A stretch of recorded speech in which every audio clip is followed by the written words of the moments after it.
Welcome to the What I Wish I Knew After Pregnancy Loss podcast. I am your host, Sharna Southan. I am an angel mum, a rainbow mum, a pregnancy loss practitioner, and trauma-informed coach. I created the Institute of Healing Through Pregnancy Loss out of my own experience with loss in the hopes to provide understanding and healing, educating people on pregnancy loss, and creating more women or men in trained support roles.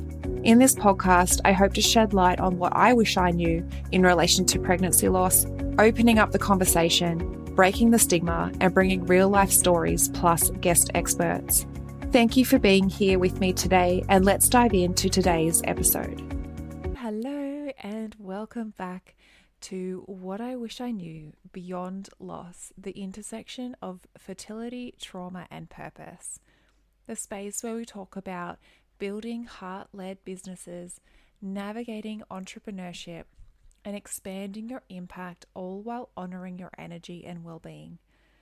Today, we're diving into something that doesn't get talked about enough: working in a sensitive niche.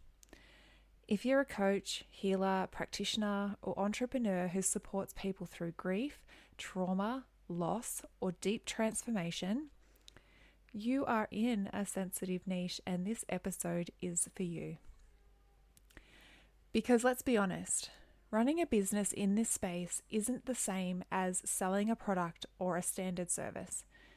There's a different level of emotional labor, a different level of responsibility, and if you're not mindful, it can lead to burnout, financial struggle, and even questioning your own value. So today we're going to talk about what it really means to work in a sensitive niche, the common struggles that come up and why they happen, how to navigate pricing boundaries and sustainability, and most importantly, how to do this work in a way that supports both your clients and you. Grab a cup of tea, take a breath, and let's get into it. So what does it mean to work in a sensitive niche? First, let's define what we mean by a sensitive niche. A sensitive niche is any business or service that involves holding space for people in their most vulnerable moments. Think about grief support and pregnancy loss practitioners, trauma-informed coaches and therapists, energy healers and holistic practitioners, fertility coaches, birth doulas, or postpartum specialists. Coaches guiding people through deep emotional transitions, whether that's divorce, career shifts, or health challenges. When you work in this space, your role isn't just to provide a service, it's to hold space. Your clients aren't just seeking transformation or strategy, they're seeking emotional support, safety, and deep transformation. This is beautiful, sacred work, but it also comes with challenges that not every business owner faces. The common struggles and why they happen. If you're in a sensitive niche, you've probably faced at least one, or if not all, of these challenges. So, feeling guilty for charging for your work. You want to help people. You don't want to make their pain profitable. But here's the truth. Transformation happens in the transaction. When people invest in themselves, they show up differently, and your work deserves to be financially sustainable.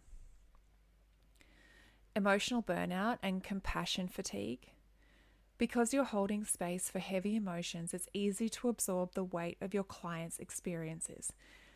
If you don't have a strong, energetic boundary, this can lead to exhaustion, overwhelm, and even questioning whether you can keep doing this work.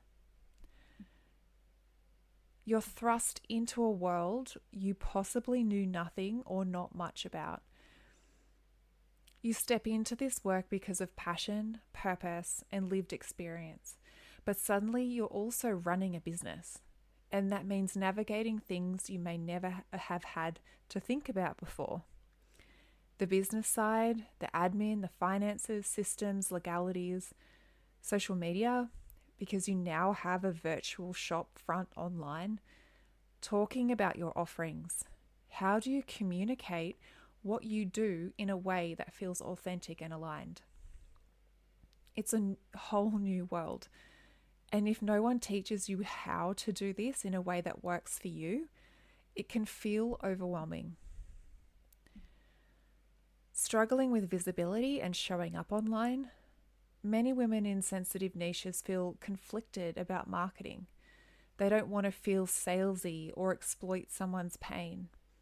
But the truth is, people need your work. And if they don't know you exist, they can't find the support they're desperately looking for. The pressure to be always available. Because your work is so deeply personal, you might feel like you need to respond to messages at all hours or give more of yourself than feels sustainable. Overgiving might feel natural, but it's not healthy for you or your clients. Feeling isolated in your business? Let's be honest, this isn't an easy niche to be in. If you don't have a support system of like-minded entrepreneurs, it can feel lonely.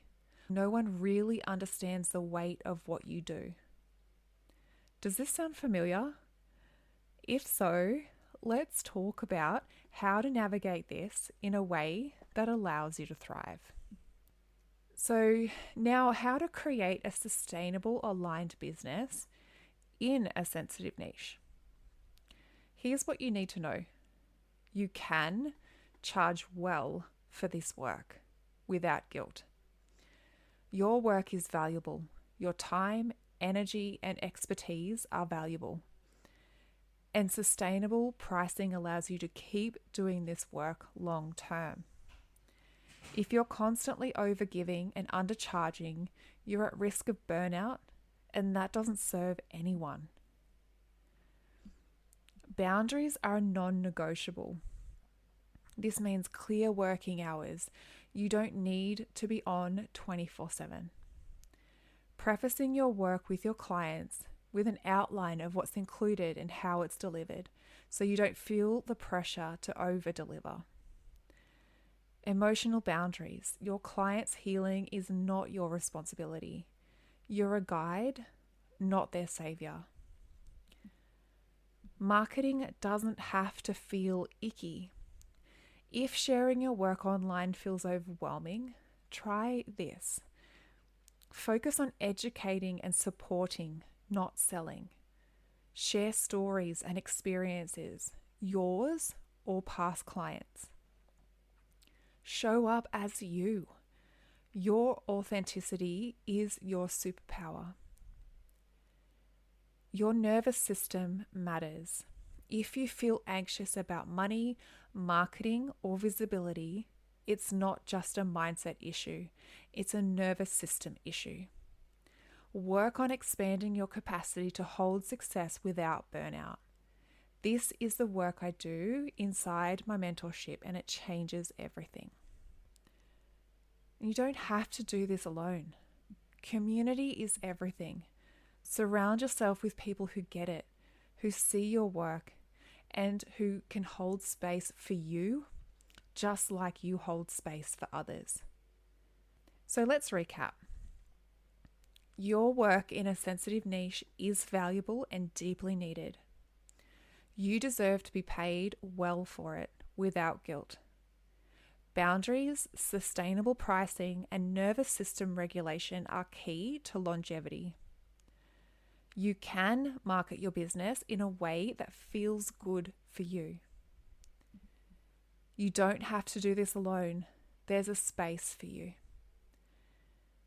If this episode resonated, take a screenshot and tag me on Instagram at instituteofhealing_PL. I'd love to hear your biggest takeaway. And if you're ready to build a business that supports both you and the people you serve, the Visibility Expansion Experience is open for enrollment. There is 2 spots open for May, where you master your message, grow your audience, and become the go-to in your niche. We'll rewrite the fear of being seen, create content that aligns with your energy, balance vulnerability and authority, and attract soulmate clients effortlessly. DM me on Instagram, expand, and I'll send you the details.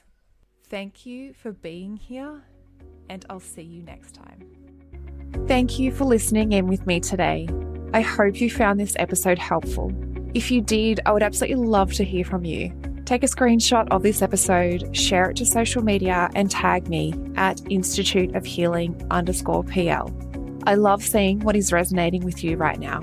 If you want to chat further, I invite you to connect with me through Instagram. Head over and follow my Instagram account, send me a DM, and let's open the communication. If you want to know more about how you can be the support for others, head to the show notes and fill out the application form for the Pregnancy Loss Practitioner certification. I want to also note here that what I share within the episodes is not medical advice. If you need further support, please consult your doctor. Thank you again. Much love to you. Be gentle with yourself, and I look forward to supporting you on the next episode.